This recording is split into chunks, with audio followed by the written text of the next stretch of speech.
Hello student, welcome to online classes. मैं संजय कुमार। हम plus two का जो इकोनॉमिक्स का चैप्टर कर रहे थे आगम की अवधारणा, उसको आगे कंटिन्यू नेक्स्ट करते हैं। देखो, आगम की अवधारणा के बारे में वैसे मैं आपको बता चुका हूँ। आगम क्या होता है, उसके अंदर कुल आगम क्या होता है, सीमांत आगम क्या होता है, औसत आगम क्या होता है, उसके बारे में हम चर्चा कर चुके हैं। हमने तीनों के उदाहरण भी किए थे, एग्जाम्पल भी किए थे, साथ में संख्यात्मक उदाहरण भी किया था, उनकी परिभाषा भी की थी। ठीक है। अब हमें इसके अंदर मैंने आपको बताया था, इसके अंदर आप 3-4 प्रकार के बाजार भी पढ़ोगे। पूर्ण प्रतियोगिता बाजार पढ़ोगे, एकाधिकार बाजार पढ़ोगे, एकाधिकारात्मक प्रतियोगिता बाजार पढ़ोगे, और एकाधिकारात्मक प्रतियोगिता बाजार की आगे 2-3 रूप और पढ़ो, जैसे अल्पाधिकार है, द्विधिकार है। ठीक है। इसके अंदर एक ध्यान रखना, आप जो ये बाजार बनते हैं ना, बाजार की परिभाषा होती है, ये परिभाषा होती है कि उसके अंदर फर्म कितनी है, उत्पादन करने वाली फर्म कितनी है, उसके आधार पर बनती है। ठीक है। जैसे मैंने अपने स्टार्टिंग की थी पहले पूर्ण प्रतियोगिता बाजार, पूर्ण प्रतियोगिता बाजार, और इसके अंदर मैंने आपको बता दिया था, एक तो इसमें समरूप वस्तु होती है, यानी कंप्लीट रूप से किसी प्रकार का कोई अंतर नहीं होता। गोलाकार प्रतियोगिता होती है, पूर्ण प्रतियोगिता होती है। इसके अंदर हमने बताया था कीमत होती है, वो दी हुई होती है, दी हुई होती है, दी हुई होती है। इसका मतलब अगर कोई नई फर्म आती है ना, तो उसी कीमत पर उसको उत्पादन करना पड़ेगा। कीमत नहीं बदल सकती। वो क्यों नहीं बदल सकती? क्योंकि कीमत का निर्धारण जो होता है वो फर्म नहीं करती, फर्म नहीं करती, बल्कि इसका निर्धारण कौन करता है? निर्धारण करता है उद्योग। इसके बारे में बता चुका हूं मैं आपको। पूर्ण प्रतियोगिता में जो फर्म जो कीमत का निर्धारण करती है, वस्तु का करता है, वो कौन करता है? उद्योग करता है। फर्म को तो वो कीमत क्या करनी पड़ती है? स्वीकार करनी पड़ती है। ध्यान रखना, उस कीमत को जो फर्म होती है वो तो स्वीकार्य होती है, निर्धारित नहीं करती, स्वीकार्य होती है। लेकिन उसको बाजार की कीमत को स्वीकार करना पड़ता है अगर वहां पर उसको उत्पादन करना पड़ता है। जैसे मैंने आपको बताया, अगर वो कीमत घटा देगा तो उसकी वस्तु नहीं बिकेगी, किसी और की बिक जाएगी, क्योंकि समरूप वस्तु है। अगर घटा देगा तो उसको हानि होगी, तो कीमत कम होने पर उत्पादक को हानि होती है। ऐसी स्थितियों को सिर्फ कीमत को स्वीकार करता है, उसको निर्धारित नहीं करता। क्यों नहीं करता? क्योंकि मैं इसके अंदर एक बात और कह सकता हूं, इसमें अनेक क्रेता व अनेक विक्रेता होते हैं। यानी खरीदने वाले भी बहुत होते हैं और बेचने वाले भी बहुत होते हैं, अनेक होते हैं। अनेक का मतलब कोई अंदाजा नहीं लगा सकता, मैं कह दूं 10, 15, 20, वो नहीं है। अनेक होते हैं, मतलब बहुत ज्यादा होते हैं। बेचने वाली है जो फर्में होती है वो भी बहुत होती है। अगर एक आध, अब अनेक हो फर्में, अगर उसके अंदर एक दो चली भी जाए बाजार को छोड़कर, तो बाजार में कोई प्रभाव नहीं पड़ने वाला, बाजार में कोई प्रभाव नहीं पड़ने वाला। पड़ जाएगा क्या? क्योंकि उत्पादन करने वाले तो और भी बहुत है, क्रेता खरीदने वाले बहुत है। कई बार आप दुकान पर जाते हो, मैं जाता हूँ, हम सामान नहीं लेके आते, वैसे ही देख कर आ जाते हैं। क्या दुकानदार पर प्रभाव पड़ेगा? क्या नहीं पड़ेगा। आप नहीं तो कोई और ले जाएगा, है ना। अगर आप कीमत कह दी हम तो इतना ही देंगे, वो कहेगा मैं इतना लूंगा, हम छोड़ आते हैं, तो वो आपको कभी नहीं बुलाता अगर उसको फायदा नहीं हो रहा तो। क्यों नहीं? उसको पता है भी ये नहीं तो कोई और ले जाएगा, क्यों? क्रेता बहुत है। तो कहने का मतलब इसमें अनेक क्रेता व अनेक विक्रेता होते हैं। इसका मतलब एक व्यक्ति इसको प्रभावित नहीं कर सकता। मैं कह दूं जी मैं बाजार से चीनी नहीं खरीदूंगा, तो क्या मेरे कारण बाजार बंद थोड़ी हो जाएगा? बहुत खरीदने वाले कोई और ले जाएगा खरीद के। एक दुकानदार कहता है मैं चीनी नहीं बेचूंगा, विक्रय नहीं करूंगा, तो क्या लोगों को चीनी नहीं मिलेगी? और भी बहुत से दुकानदार है जो समरूप वस्तु का निर्माण करते हैं, वो बेच देंगे।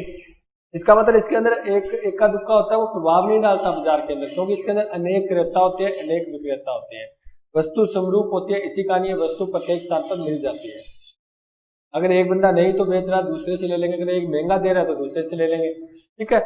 कीमत होती है, वो फर्म निर्धारित नहीं करती। मैं नहीं कहता बिल्ला चीनी मैं बेचूंगा और 80 रुपए किलो दूंगा, मैं निर्धारित नहीं कर सकता।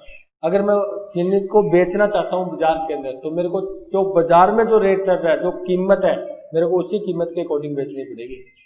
अगर मैंने महंगी कर दी तो मेरी वस्तु नहीं बिकेगी, किसी और की बिक जाए, क्योंकि जो वस्तु समरूप है, मैं भी चीनी बेच रहा हूँ, दूसरा भी चीनी बेच रहा है, तो उसका मतलब अगर मैं महंगी करूंगा तो कोई और की वस्तु चला जाएगा। कि वो भोक्ता तो स्वतंत्र होता है, वो किसी से भी खरीद सकता है, तो बंधा हुआ थोड़ी है वो मेरे से ही खरीदेगा। तो कहने का मतलब इसके अंदर कीमत होती है, फर्म निर्धारित नहीं करती जो उत्पादन करती है, बल्कि कौन करता है? उद्योग करता है। कौन करता है? उद्योग करता है। अब इतनी हमने पूर्ण उपयोगिता का अर्थ पढ़ लिया, उसकी कुछ ये विशेषताएं होती है। अगर आपको पूर्ण उपयोगिता की विशेषता पूछे ना, तो ये बताओगे इसमें अनेक क्रेता विक्रेता होते हैं, इसमें वस्तुएं समरूप होती है, इसमें कीमत दी हुई होती है, इसके अंदर फर्म कीमत को जांच नहीं करती, इसमें जो कीमत जांच करती है वो जो करती है, इसके अंदर जो फर्म होती है वो कीमत को स्वीकार करती है, निर्धारित नहीं। यानी ये विशेषता ही इसका अर्थ है, ज्यादा बड़ा रोल ही नहीं है, आपको तो बस मेन एक दो बातें याद करनी है। अब इस पूर्ण प्रतियोगिता बाजार के अंदर हम कुल, सीमांत और औसत प्रतियोगिता के बारे में चर्चा करते हैं। तो पूर्ण प्रतियोगिता बाजार में कुल प्रतियोगिता, सीमांत प्रतियोगिता और औसत प्रतियोगिता कैसे होती है, मेन तो हमें ये पढ़ना है। इसके लिए आपके बुक्स के अंदर एक टेबल दे रखी है, उसको करते हैं हम। क्या करते हैं, टेबल को देखो, इसके अंदर एक बिक्री मात्रा दे रखी है आपको, बिक्री मात्रा कहाँ से लेकर, 1 से लेकर 5 तक, यानी क्यों दे रखा है वो, 1 2 3 4 और 5, यानी 5 तक विक्रय मात्रा है। क्योंकि आगम होता क्या है, अरे आगम में तो बेचने की बात की थी अपने, बेचेंगे तभी तो आएगा, वही तो आगम है। मात्रा, बिक्री मात्रा को कीमत से गुणा ही तो कर रहे थे हम, कुल आगम किया था ना हमने पिछली वीडियो में। तो जो वस्तु हमने बाजार में बेची है उससे जो हमें प्राप्त हो रहा है, यानी बेची है वो कीमत वाली बेची है, तो विक्रय की मात्रा वस्तु की गुणा कीमत, उससे जो प्राप्त होता है वही तो आगम होता है। ठीक है, और इसके अंदर दे रखा है आपको औसत आगम, AR। मैं यह ऐसे करता हूँ, उसको कीमत लिख देता हूँ और छोड़ो टेंशन, क्योंकि आपके टेबल में कीमत समझने के लिए मैं एक कॉलम अलग बना देता हूँ। और मैंने आपको क्या कहा था, मैंने आपको कहा था कि पूर्ण प्रतियोगिता बाजार में कीमत दी हुई होती है, कीमत दी हुई होती है। इसका मतलब कीमत होती है वो स्थिर होती है, यानी फर्म आकर कीमत को परिवर्तन नहीं कर सकती, फर्म आकर कीमत को परिवर्तन नहीं कर सकती। तो मैं इसकी 5 रुपए कीमत मान लेता हूँ, इसका मतलब सभी में 5 होगी, इसमें कीमत परिवर्तन नहीं होती। एक बात तो ये ध्यान रखना, क्योंकि इसके अंदर कीमत परिवर्तन नहीं की जा सकती। जो उद्योग के द्वारा, और उद्योग के द्वारा जो कीमत निर्धारण होता कैसे है वो आपको बता चुका हूं मैं, बाजार में वस्तु की मांग और पूर्ति के द्वारा, वस्तु की मांग व पूर्ति के द्वारा, यानी वस्तु और मांग, वस्तु की मांग और पूर्ति के द्वारा बाजार में जो कीमत की निर्धारण होता है वही कीमत सभी फर्मों को मानना पड़ता है। चाहे वो फर्म एक वस्तु का उत्पादन करे, 1 को बेचे, चाहे वो 2 को बेचे, 3 को बेचे, 4 को, 5 को, कितनी वस्तु को बेचे, उसको उसी कीमत में बेचना पड़ेगा। हम जाते हैं ना, कई बार रेडी पर जाते हैं, उससे पूछते हैं केला के रेट, केले क्या रेट है, वो कहते हैं 30 रुपए किलो। हम कहते हैं अगर 5 किलो लें तो वो कहेगा जी 150 रुपए है, 30 रुपए किलो तो 5 का 150 हो गया। इसका मतलब आप कितनी वस्तु लो, उसके अंदर आपको उसी कीमत पर उसको बेचना पड़ेगा। वो 1 किलो देगा तो भी 30 का देगा, और जब वो 5 किलो देगा तो 150 का दे देगा, 150 रुपए का दे देगा।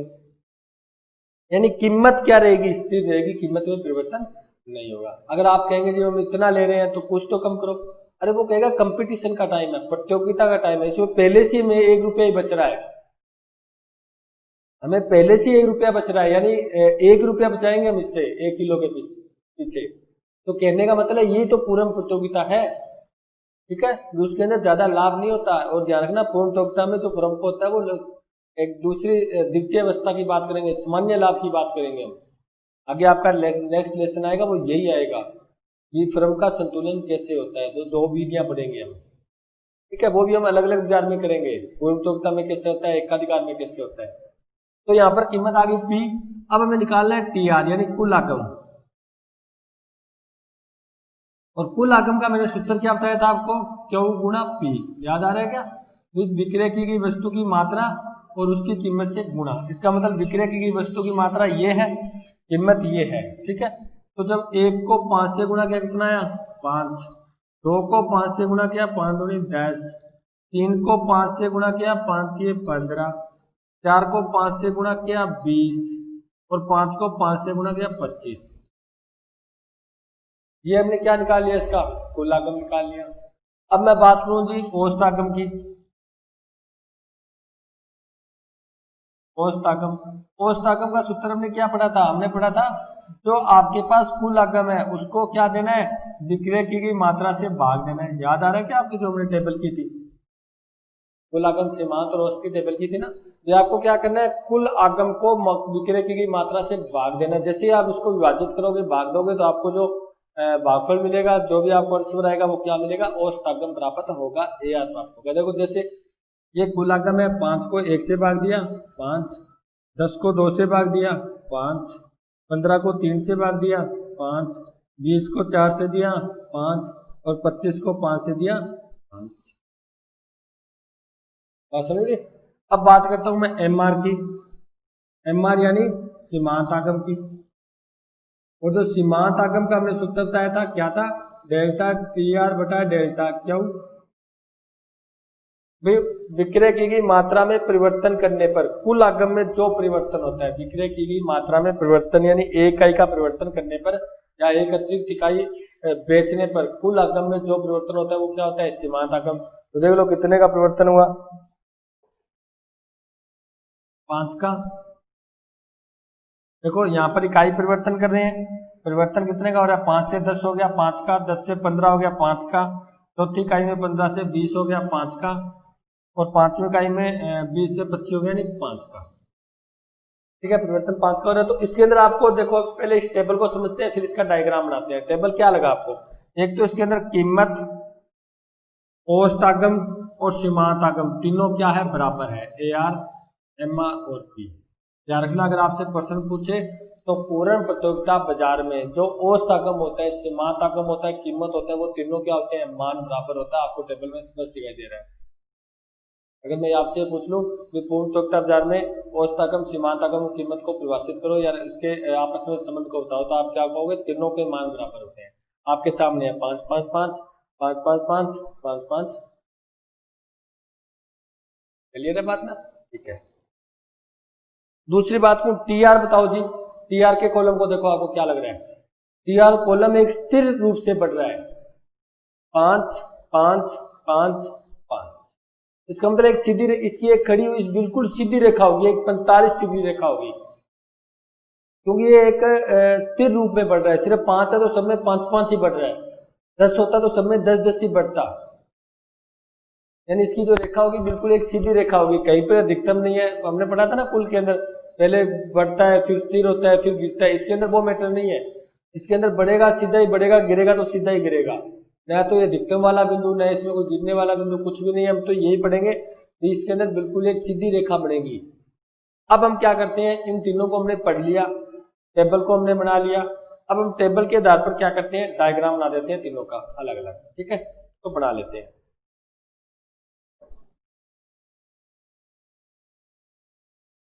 मैं इसको क्लियर कर देता हूँ।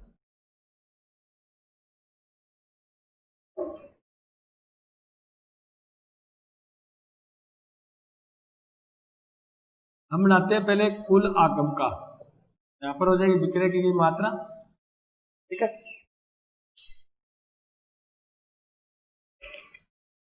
तो इसके अंदर हम ले लेते हैं 1 2 3 4 और 5, 5 तक इकाई है ना। उसके बाद यहाँ ले लेते हैं 5 10 15 20 और 25। देखो 5 इकाई विक्रय होगी तो 5 कुल आगम, 10 होगी तो 2, 15 होगी तो 3, 20 होगी तो 4, 25 होगी तो 5। यानी कहने का मतलब इसमें जो रेखा होती है बिल्कुल एक 45 डिग्री रेखा होती है। क्या होती है, 45 डिग्री। ये आपका कुल आगम रेखा हो, कुल आगम वक्र हो गया। ये बिल्कुल एक सरल रेखा होती है, सीधी होती है, 45 डिग्री की रेखा होती है, आप ये भी कह सकते हो। यानी ये बिल्कुल, ये टोटल 90 डिग्री का हो गया ना, ये बिल्कुल इसके मध्य से गुजरती है। तो 90 डिग्री का जो आधा होता है वो कितना होता है, 45 डिग्री होता है। इसका मतलब जो टी आर की रेखा होगी, आप ये कहोगे कि ये 45 डिग्री बराबर होगी, 45 डिग्री रेखा होगी और एक सरल सीधी रेखा होगी। तो ये आप इसके नीचे इसकी परिभाषा दोगे जब दे सकते हो। अब मैं बात करता हूँ सीमांत और औसत की। इसका मतलब यहाँ पर ए आर और एम आर की बात हो रही है। ठीक है, यहाँ उत्पादन की इकाइयां हैं, तो इसके अंदर उत्पादन की इकाइयां चाहे कितनी रख लो कोई दिक्कत नहीं है, 2 3 4 5, सब में जो होती है यहाँ मान लेते हैं ये 5 है। इसकी जो रेखा होती है बिल्कुल सीधी रेखा होती है, यानी इसके अंदर परिवर्तन हो ही नहीं रहा।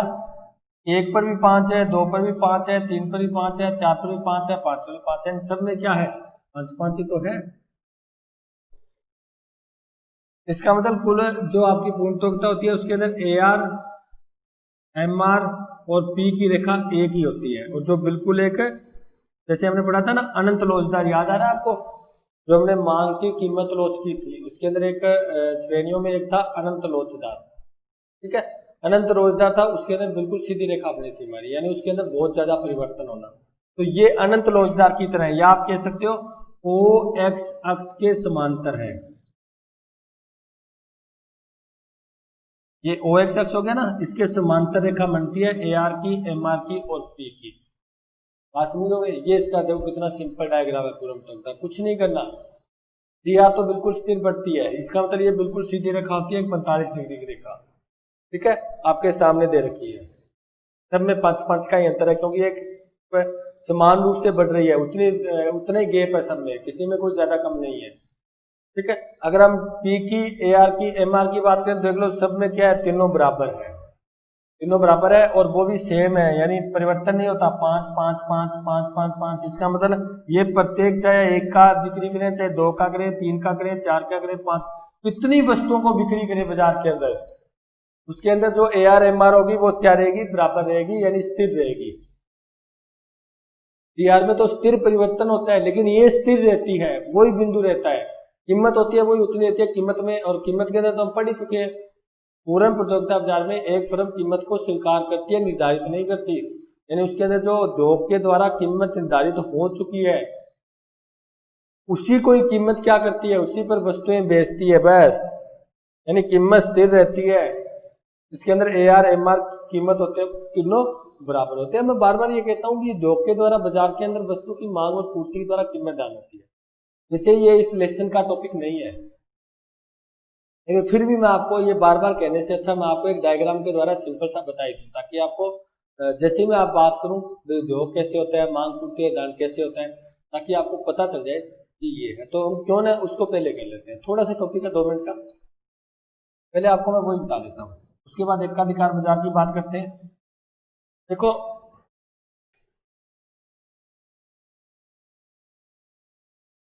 यहाँ पर हम लेते हैं मांग और पूर्ति, ठीक है। मांग वक्र ऋणात्मक था ना, और पूर्ति वक्र धनात्मक था, याद आ रहा है आपको? मांग का नियम और पूर्ति का नियम हमने पढ़ा था, पूर्ति का कंसेप्ट हमने पढ़ा था, धारणा पढ़ी थी, और मांग की धारणा भी हमने पढ़ी थी। जहां पर दोनों बाजार में बराबर हो जाए, सामने हो जाए, वहां पर क्या हो जाता है, कीमत का निर्धारण, ये कीमत है। और एक बार जैसे कीमत का निर्धारण होता है, उसके आगे कितनी भी फर्में हो, मैं कहता हूं ये ए फर्म है, ये बी फर्म है, कितनी भी अनेक फर्में है, कितनी भी हो, सभी को यही कीमत माननी पड़ती है, बस इसी कारण इसकी कीमत रेखा होती है, वो क्या होती है, बिल्कुल एक स्थिर होती है, यानी ओ एक्स के अक्ष के समांतर होती है, अनंत लोचदार के बराबर होती है, ठीक है। उसी के अनुसार इसका डायग्राम बनता है। ये होता है वस्तु की मांग और पूर्ति के द्वारा बाजार में कीमत का निर्धारण। और जब एक बार कीमत का निर्धारण हो चुका है, फिर मान लेते हैं 10 रुपए कीमत का निर्धारण हो चुका है, वस्तु बाजारों कीमत, अब आगे कितनी भी फर्में हो, ए फर्म होगी वो भी 10 रुपए पर उत्पादन करेगी, बी होगी वो भी 10 पर करेगी, यानी सभी फर्में क्या करेंगी, उसी कीमत पर वस्तु का उत्पादन करेगी, उसको बाजार में बेचेगी। वो कीमत परिवर्तन नहीं कर सकती, क्योंकि ये कीमत पहले से निर्धारित हो चुकी है बाजार में वस्तु की मांग और पूर्ति के द्वारा। इसी बात को यहाँ प्रूफ कर रहा हूं मैं, ये उद्योग है, ये क्या है, उद्योग है, जिसने कीमत का क्या किया, निर्धारण किया, कीमत का निर्धारण। और जो इसने कीमत का निर्धारण किया, वो फर्मों ने क्या किया, स्वीकार किया। इसी कारण कहते हैं भी जो कीमत का निर्धारण होता है पूर्ण प्रतियोगिता में, वो उद्योग के द्वारा किया जाता है, और फर्म होती है वो स्वीकार्य होती है, यानी कीमत को स्वीकार करती है। इस चीज को हम पढ़ चुके हैं पूर्ण प्रतियोगिता बाजार का, जब हमने अर्थ किया था, ठीक है। ये आपका पूर्ण प्रतियोगिता बाजार में कुल उपयोगिता, सीमांत उपयोगिता और कुल आगम, सीमांत आगम और औसत आगम कंप्लीट हो चुका है, ठीक है। उसके बाद हम नेक्स्ट पढ़ते हैं बाजार का स्वरूप।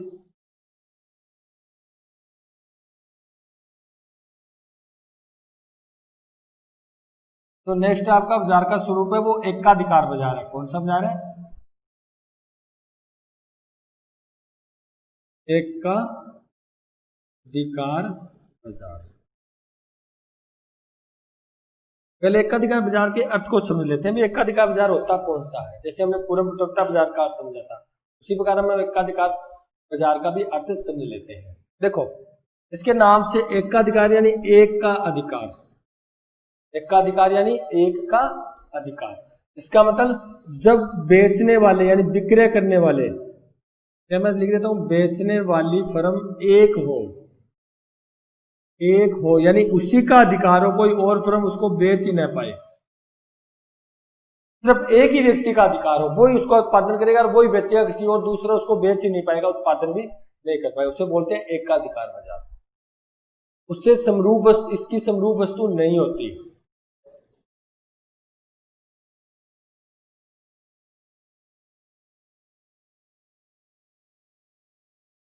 और प्रतिस्थापन वस्तु भी यानी प्रतिस्थापन वस्तु भी नहीं होती।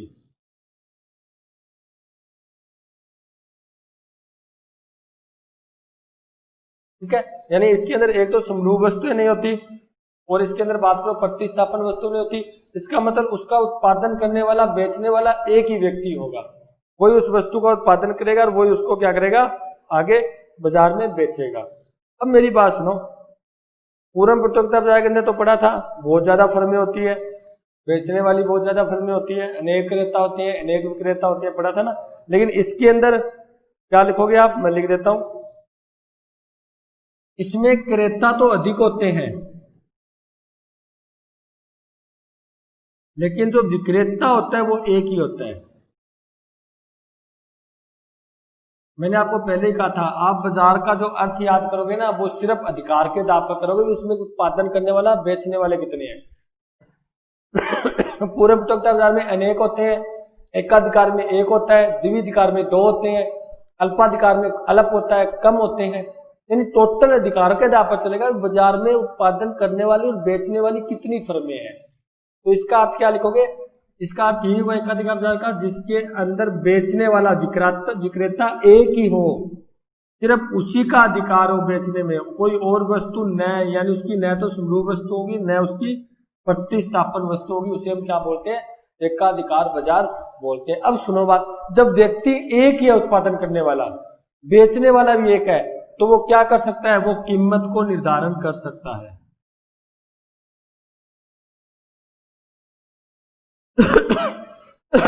हमने पढ़ा था पूर्ण प्रतियोगिता बाजार में फर्म कीमत को निर्धारण नहीं कर सकती, लेकिन यहां पर वो क्या कर सकती है, कीमत को निर्धारण कर सकती है। क्यों? क्योंकि जो फर्म होती है वही उद्योग होता है, यानी फर्म व उद्योग के अंदर जो अंतर होता है वो समाप्त हो जाता है। वो फर्म ही सब कुछ होती है, वो उत्पादन करने वाली होती है, वो बेचने वाली होती है, तो वो क्या कर सकती है, कीमत को कम ज्यादा कर सकती है, कीमत को कम ज्यादा कर सकती है। कौन? एकाधिकार बाजार में वो फर्म। क्यों? क्योंकि उसका एकाधिकार है, उसका एकाधिकार है। तो जब एकाधिकार होता है तो पता ही आपको, मर्जी कीमत लेता है वैसे। ठीक है, इसके अंदर असामान्य लाभ होता है, अधिक लाभ होता है। क्यों?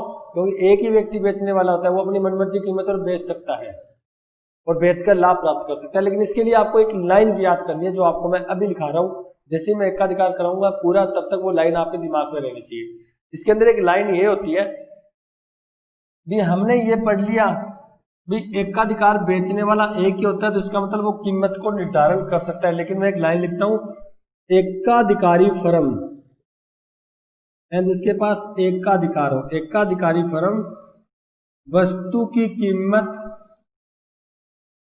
व वस्तु की मात्रा या विक्रय की मात्रा को एक साथ निर्धारित नहीं कर सकती। ये ध्यान रखना, एक साथ निर्धारित, पक्की याद डाल लो, अपने किताब में लिख लो, कहीं भी निर्धारित नहीं कर सकती। इसका मतलब क्या हुआ? इसका मतलब ये हुआ भी अगर उसको वस्तु अधिक बेचनी है, यानी वस्तुओं का अधिक विक्रय करना है, तो वो क्या करेगा, कीमत को कम कर देगा। अगर वस्तु ज्यादा बेचनी है तो कीमत कम कर देगा, तो वस्तु ज्यादा बिक जाएगी। अगर उसको कीमत ज्यादा रखनी है, यानी वस्तु की कीमत को अधिक रखनी है, यानी क्योंकि अब ये तो पढ़ ही चुके हैं, वो कीमत को निर्धारण कर सकता है, कम ज्यादा कर सकता है। यदि वो कीमत अधिक रखनी है तो वो क्या करेगा, वस्तु की या वस्तु की मात्रा का कम उत्पादन करेगा। दोनों एक साथ तो निर्धारित नहीं हो रहे ना, एक को बढ़ाना है तो दूसरे को कम करना पड़ेगा, एक को कम करना है दूसरे को बढ़ाना पड़ेगा। यानी ये लाइन आपको याद रखनी है, जो एकाधिकारी फर्म होती है वो कीमत को तो निर्धारित कर सकती है, कम ज्यादा कर सकती है, लेकिन दोनों को एक साथ निर्धारित नहीं कर सकती। वो अगर उसको वास्तव में वो चाहता है भी ज्यादा वस्तुएं बिकी उसकी, तो वो कीमत क्या कर देगा, कम कर देगा, क्योंकि वो खुद कम कर सकता है, वो एकाधिकारी है। अगर वो चाहता है उसकी वस्तु चाहे कम बिके, उसको लाभ ज्यादा हो, तो वो क्या करेगा, कीमत को बढ़ा देगा। तो कीमत बढ़ने पर वस्तुएं कम बिकती है ना, ये मांग के नियम के अंदर पढ़ चुके हैं, और कीमत घटने पर वस्तुएं ज्यादा बिकती है। तो ये लाइन आपको याद रखनी है भी, एकाधिकारी फर्म कभी भी दोनों को एक साथ निर्धारित नहीं कर सकता। अब आप एकाधिकारी फर्म का अर्थ समझिए ना, क्या होता है एकाधिकारी, जिसमें एक का अधिकार हो, एक ही फर्म उत्पादन करे, उसी को अधिकार हो बेचने का बाजार में, कोई दूसरी उससे संबंधित फर्म न हो तो उस वस्तु का उत्पादन करती हो। अब इसी फर्म के अंदर हम कुल सीमांत औसत की बात कर लेते हैं। इसी बाजार के अंदर कुल उपयोगिता, सीमांत उपयोगिता, औसत उपयोगिता कर लेते हैं। ठीक है, तो आपको टेबल दे रखी है, पहले तो वही करेंगे, इकाइयां यानी जो विक्रय की गई मात्रा, विक्रय 1, 2, 3, 4 और 5। उसके बाद इसके अंदर आपको दे रखा है PR, जो कुल आगम है वो आपको दे रखा है 10, 16, 18 और आपको दे रखा है 18, 16। ठीक है, अब यहां पर आपको कुल आगम दे रखा है, क्या दे रखा है, कुल आगम। देखो कुल आगम स्थिर, उसके अंदर स्थिर परिवर्तन हो रहा था पूर्णोक्ता में, पहले 5, फिर 10, फिर 15, फिर 20, फिर 25, 5-5 का अंतर था, लेकिन इसमें नहीं है। यानी वो क्या कर रहा है, PR पहले 10 था, फिर 16 यानी 6 ही परिवर्तन हुआ, फिर 18 2 ही परिवर्तन हुआ, फिर 18 शून्य परिवर्तन हुआ, फिर 16 -2 का परिवर्तन हुआ। क्योंकि वो जैसे जैसे वस्तुओं की मात्रा बढ़ाएगा वैसे वैसे कीमत कम करेगा। यही तो बात मैंने आपको कही है भी, दोनों को एक साथ निर्धारित नहीं कर सकता। यदि वो विक्रय की गई मात्रा को बढ़ाना चाहता है तो उसको कीमत क्या करनी पड़ेगी, कम करनी पड़ेगी। अगर कीमत कम करेगा तो उसका आगम तो कम ही होगा, आगम बढ़ेगा थोड़ी, आगम तो कम ही होगा। इसलिए आगम पहले 6 बढ़ा, फिर 2 बढ़ा, फिर 0 बढ़ा, अधिकतम हो चुका है, अब -2 हो गया। यानी जैसे जैसे वो मात्रा बढ़ाएगा वैसे वैसे उसको कीमत क्या करनी पड़ेगी, कम करनी पड़ेगी। तो कुल आगम निकलता कैसे है, मात्रा और कीमत से ही तो निकलता है, वस्तु की विक्रय की गई मात्रा और उसकी कीमत से निकलता है। इसका मतलब अगर वो इसको बढ़ा रहा है तो उसको कम कर रहा है, तो कुल आगम तो फिर उससे परिवर्तन थोड़ी होगा। ठीक है, कि वो दोनों को एक साथ, ऐसा नहीं होता अभी वो मात्रा भी बढ़ा दे और कीमत भी बढ़ा दे, फिर तो कुल आगम बढ़ जाएगा बहुत ज्यादा। अगर उसको मात्रा बढ़ानी है तो उसको कीमत क्या करनी पड़ेगी, कम करनी पड़ेगी। क्योंकि मैं एक लाइन फिर एक बार फिर बोल देता हूँ, ये एकाधिकारी फर्म कीमत को और वस्तु की मात्रा को एक साथ निर्धारित नहीं कर सकता। अब इसके साथ हम AR निकाल लें। AR क्या था, वही PR बटा Q, यानी कुल आगम को आपको क्या करना था, मात्रा से विभाजित करना था। तो 10 को 1 से भाग दिया 10, 16 को 2 से भाग दिया 8, 18 को 3 से भाग दिया 18, 18 को 4 से भाग दिया, 4 चौके 16 होते हैं, तो कितने होते 2.5, 5 चौके 20। उसके बाद 16 को 5 से भाग दिया, 5 के 15, 5 दूनी 10, यानी 3.2। अब हम बात करते हैं MR की, यानी MR क्या होता है, डेल्टा TR बटा डेल्टा Q। ये तो होता है उत्पादन की विक्रय की गई इकाई में परिवर्तन से कुल आगम में जो परिवर्तन होता है उसे सीमांत आगम कहते हैं। तो देख लो, जैसे हमने इकाई परिवर्तन की कितने का परिवर्तन हुआ, 6 का। इकाई परिवर्तन की कितने का परिवर्तन हुआ, 2 का। इकाई परिवर्तन की कितने का हुआ, 0 का। फिर इकाई परिवर्तन की कितने का हुआ, -2 का। ये बात समझे नहीं समझे आप? ठीक है, अब बात आती है, देखो इसके अंदर कीमत क्या होगी। फिर हमने कीमत का तो फंडा लिया ही नहीं, सिर्फ कुल, औसत और सीमांत 3 ही बात की है। अगर मैं कीमत की बात करूं तो कीमत आप निकाल सकते हो, कैसे निकाल सकते हो? देखो आपको भी पता चल जाएगा कीमत किसके बराबर होती है। हमने पढ़ा था जो टी आर निकलती है वो किसके बराबर निकलती है? क्यू गुणा पी के बराबर निकलती है। यानी अगर मैं लिखूं क्यू गुणा पी बराबर क्या होता है? टी आर होता है। यानी वस्तु की विक्रय की गई मात्रा को अगर मैं कीमत से गुणा कर दूं तो मेरे को क्या मिल जाएगा? कुल आगम प्राप्त है हो जाएगा, है ना। अब हमें क्या दे रखा है? क्यू दे रखा है, टी आर दे रखा है, पी ज्ञात करना है, ठीक है। अब ये हम क्या करते हैं इसको हल करने के लिए, क्योंकि ये ज्ञात करना है इसको तो हम इधर रख लेते हैं, इस संख्या जो दे रखी है उसको इधर ले जाते हैं, तो ये गुणा में इधर जाके टी आर के क्या हो जाएगा? भाग में। इसका मतलब जैसे ही आप कुल आगम को मात्रा से भाग दोगे तो आपको क्या प्राप्त हो जाएगा? पी। तो दे देते हैं कुल आगम ये है, मात्रा ये है। 10 को 1 से दिया 10, 16 को 2 से दिया 8, 18 को 3 से दिया 6, 18 को 4 से दिया 4.5 और 16 को 5 से दिया 3.2। अब देख लो इसके अंदर किसके बराबर है कीमत? ए आर के बराबर। इसका मतलब एकाधिकारी बाजार के अंदर जो औसत आगम होता है, औसत आगम वो कीमत के बराबर होता है।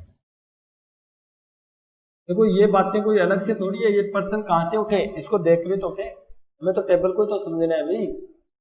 टेबल के कॉलम तो हम बना लिए क्योंकि हमें सूत्र पता था, ये तो हम स्टार्टिंग लेसन में कर चुके थे।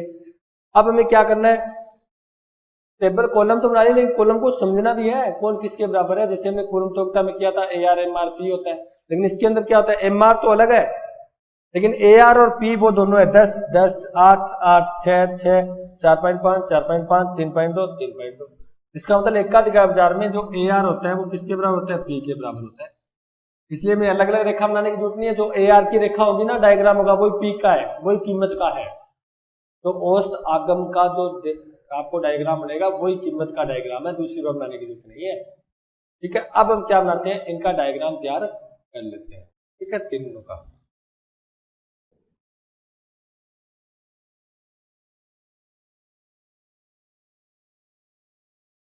एक तो यहां बना देता हूं मैं, इसको हटा देता हूं क्योंकि ये तो फिक्स है, ये तो यहां पे लिख देता हूं मैं बराबर पी, यानी दोनों का मान सेम ही है। तो मैं सबसे पहले डायग्राम बना देता हूं कुल आगम का, इसका कुल आगम का। आप इसको आंकड़ा लेके कर सकते हो, सीधा ही बना सकते हो, मैं इसको ले ही लेता हूँ इसके अकॉर्डिंग।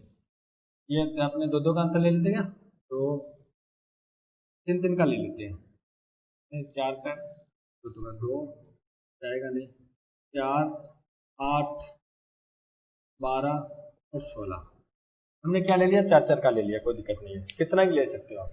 अब मैं इसका बिंदु बना देता हूँ। देखो पहले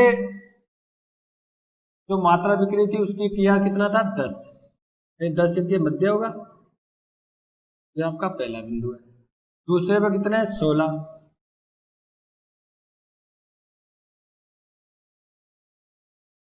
ये आपका दूसरा बिंदु है। तीसरे पे कितना है?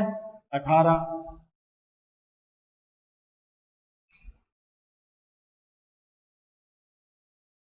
इसके मध्य में ये आपका तीसरा बिंदु है। चौथे पर कितना है? 18, क्योंकि यहाँ पर आके स्थिर हो गया ना, ये आपका चौथा बिंदु हो गया। 5वें पर 16, ये आपका क्या हो गया? 5वां बिंदु हो गया। अब हम क्या करते हैं? इन बिंदुओं को मिला देते हैं आपस में।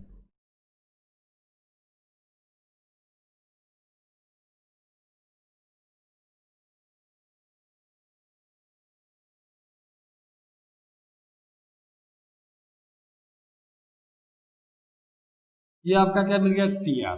यानी एकाधिकार बाजार में पहले तो टीआर जो कुल आगम होता है वो बढ़ता है, फिर एक बिंदु पर जाके स्थिर हो जाता है, स्थिर होने के बाद क्या हो जाता है? गिरना शुरू हो जाता है, यानी माइनस। देखो 18 से 16 हो गया तो मतलब गिर गया ना, कम हो गया। और ये अब एक बात सुनो, ये स्थिर कब होता है? 18 जब एम आर शून्य होता है, क्योंकि एम आर का योग ही तो मतलब सॉरी सीमांत का योग ही तो कुल होता है। तो सीमांत शून्य हो गया तो इसके अंदर योग होगा ही नहीं, 18 ही रहेगा, तो 18 में शून्य जोड़ेंगे तो 18 ही आएगा। और ये गिरता कब है? जब सीमांत माइनस यानी ऋणात्मक हो जाता है। जब सीमांत ऋणात्मक हो जाता है तो इन दोनों के डायग्राम हम इकट्ठे ही बनाएंगे, इनका डायग्राम क्या कराएंगे, इकट्ठा बनाएंगे हम, ठीक है।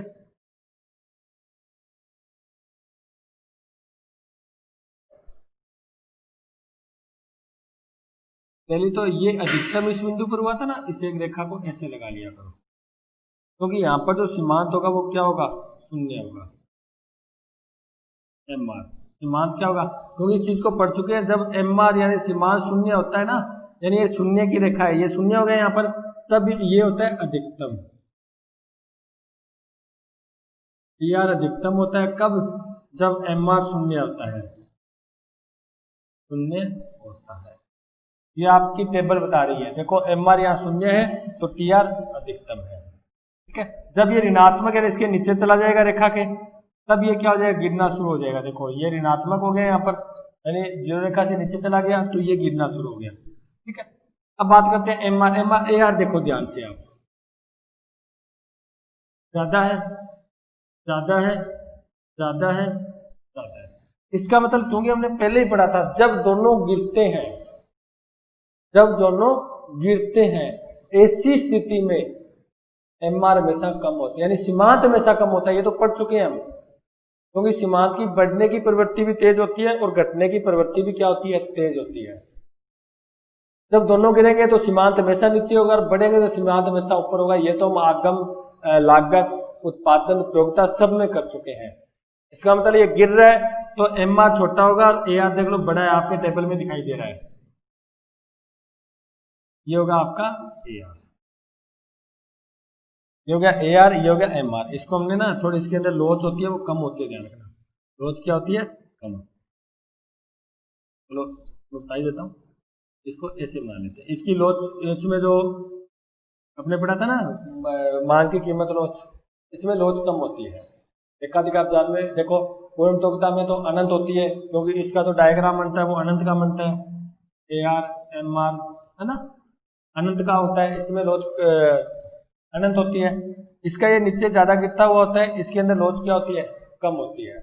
जो आगे नेक्स्ट जा करेंगे उसमें लोच अधिक होगी। साथ साथ में ये भी कर दिया रखना, इसमें लोच होती है अनंत और इसमें होती है लोच यानी परिवर्तन कम। ये आपका तीनों का डायग्राम बन चुका है। इसको तो मैं पहले ही परिभाषित कर दिया आपको कि गिरते वक्त सीमांत हमेशा औसत से क्या होती है, नीचे होती है, और जब सीमांत शून्य होती है। अब आपको मैं ये कह दूं, यहाँ पर इसी डायग्राम को देखकर आपको एक आंसर देना है। मैं आपसे एक प्रश्न पूछता हूं, कुल आगम